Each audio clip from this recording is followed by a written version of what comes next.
Hello everyone, আজকে থেকে আমরা সি প্লাস প্লাসের নতুন ভিডিও শুরু করতে যাচ্ছি। তো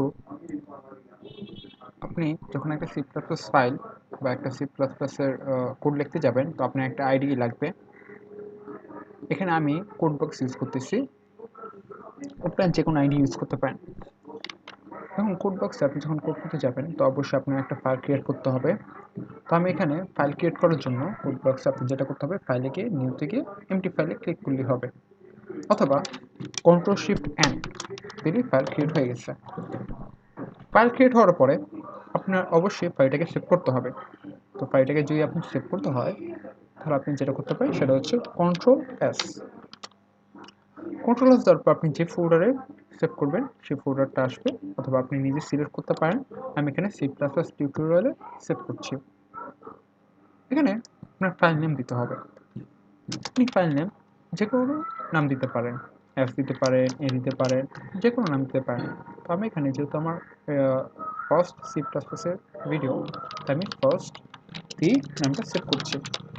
ফার্স্ট এখানে একটা লক্ষ্য রাখার জিনিস যে ফার্স্টের পরে আপনার এখানে সেভ এস টাইপ অথবা খেয়াল করবেন যে সি অথবা সি প্লাস প্লাস ফাইল। যদি আপনি এখানে ফার্স্ট থেকে সেভ দেন, তাহলে সেটা সি ফাইল হিসেবে আপডেট হবে বা অথবা সি ফাইল হিসেবে সেভ হবে। কিন্তু আপনার তো সি প্লাস প্লাস ফাইল দরকার, সেজন্য আপনি ডট সিপিপি দিবেন, সিপিপি। তাহলে আপনার সি প্লাস প্লাসের ফাইল তৈরি হবে বা সেভ হবে। তাহলে আমি সেভ করলাম এবং আমার সি প্লাস প্লাসের ফাইল রেডি হয়ে গেছে। তো এখানে আমি কিছু কোড লিখেছি। এই কোডগুলো কি আমি এক্সপ্লেন করব, তার আগে আমি কোডগুলো পড়ে নিই। এখানে আমি প্রথমে লিখেছি যেটা হচ্ছে যে হ্যাশ ইনক্লুড আইওস্ট্রিম, এরপরে ইউজিং নেম স্পেস এসটিডি, তারপরে ইন্ট মেইন, তারপর কালি ওপেনিং কার্লি ব্রেসেস, তারপর লিখেছি হচ্ছে সি আউট হ্যালো ওয়ার্ল্ড, তারপর ক্লোজিং কার্লি ব্রেসেস। তো এগুলোর মানে কি? এটা হচ্ছে আপনার বেসিক একটা সি প্লাস প্লাসের সিনট্যাক্স। এখানে যেটা দেওয়া আছে সেটা হচ্ছে যে হ্যাশ ইনক্লুড আইওস্ট্রিম। ইনক্লুড মানে কোনো কিছু কি করা, যোগ করা অথবা কোনো কিছু ইনক্লুড করা। আর আইওস্ট্রিম মানে কি? আইওস্ট্রিম হচ্ছে একটা হেডার ফাইল, একটা হেডার ফাইল, হেডার ফাইল। তো এই হেডার ফাইলটার কাজ কি? আইওস্ট্রিম হচ্ছে অনেকগুলো কমান্ড সংরক্ষণ করে, হেডার ফাইলের মধ্যে অনেকগুলো কমান্ড সংরক্ষণ করে। যেমন এখানে সি আউট একটা কমান্ড, যেটা এই হেডার ফাইল আইওস্ট্রিমের মধ্যে রয়েছে। তারপর ইউজিং নেমস্পেস এসটিডি, এই জিনিসটা আপনারা গুগল আউট করলে বুঝতে পারবেন যে ইউজিং নেমস্পেস এসটিডির কাজটা কি। এরপর আমি দিয়েছি ইন্ট মেইন।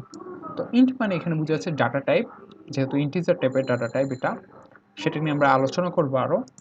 আপাতত ইন্ট মেইন লিখলেই হবে। আর মেইন এটা হচ্ছে একটা ফাংশন। তো এটা ফাংশন বোঝার সব থেকে ইজিয়েস্ট উপায় কি? ফাংশনের মধ্যে আপনার এভাবে ফার্স্ট ব্র্যাকেট থাকবে। ওকে, ভালো কথা। এখানে এই মেইনটার মানে বোঝায়, ইন্ট মেইন যে মানে বোঝায় আমার কম্পাইলার যেটা রয়েছে, সেই কম্পাইলারটা কোড পড়া শুরু করবে ঠিক এই ইন্ট মেইন থেকে। এরপর আমি দিয়েছি হচ্ছে ওপেনিং কার্লি ব্রেসেস, এরপর দিয়েছি আমি সি আউট। এই সি আউট মানে বুঝিয়ে যে প্রিন্ট আউট করবে, আউটপুট দেখাবে। আমরা সিতে যেটা করতাম সেটা হচ্ছে আমরা প্রিন্ট এফের মধ্যে আউটপুট দেখাতাম, বাট আমরা সি প্লাস প্লাসে সেটা দেখাবো সি আউটের মাধ্যমে। সি আউট দেওয়ার পরে আমি দিয়েছি লোয়ার দেন চিহ্ন। লোয়ার দেন চিহ্ন দিয়েছি দুইটা। তো এখানে লোয়ার দেন চিহ্ন দিতে হবে, দেওয়ার পরে এখানে দেখতেছে আমি একটা স্ট্রিং প্রিন্ট আউট করছি। তো এভাবে অবশ্যই আপনার লাস্টে দিতে হবে সেমিকলন দিতে হবে। তো এইভাবে আপনি একটা প্রিন্ট আউট করতে পারেন বা একটা মেসেজ প্রিন্ট আউট করতে পারেন। যদি আমি এখন রান করি, এই যে হ্যালো ওয়ার্ল্ড দেখাচ্ছে। তো এভাবে আপনি যে কোনো কিছু আউটপুটে দেখাতে পারেন। যেমন আমি যদি এখানে আরও দেখাই,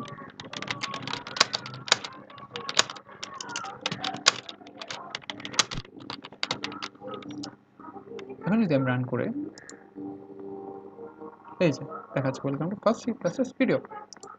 তো এটা ছিল আমাদের বেসিক একটা সিনট্যাক্স।